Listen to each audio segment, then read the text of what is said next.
আজকে ঘুম থেকে উঠে বারান্দায় গিয়ে বাইরে তাকাতেই মনে হলো ফুটন্ত রোদ, তাকালেই চোখ পুড়ে যাবে।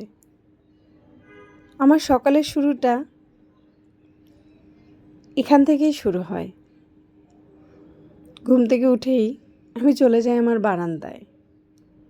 কেমন আছেন সবাই? আমি এশা। ওয়েলকাম টু স্টোরি অফ এশা।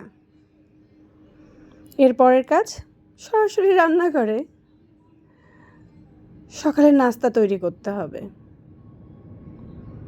এই কাজটা আমার একদমই পছন্দ না। সকালে উঠতে আমার বড়ই কষ্ট লাগে। আমি বড্ড ঘুম কাতুরে, কিন্তু কি আর করার, এই কাজ থেকে তো নিস্তার নেই। প্রতিদিনের এই কাজ করতেই হবে। এরপর নাস্তা গুছিয়ে সবাইকে খেতে দিয়ে আর এক যুদ্ধে অবতীর্ণ হই, বাচ্চাকে খাওয়ানো। এই যুদ্ধে জেতা বড়ই কঠিন। যাক,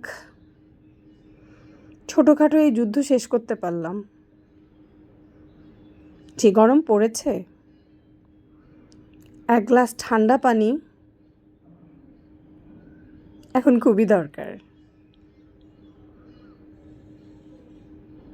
পানিটা নিয়ে একটু জিরোই, আর ভাবতে থাকি দুপুরে কি রান্না হবে। বড় যুদ্ধ তো এখনও বাকি।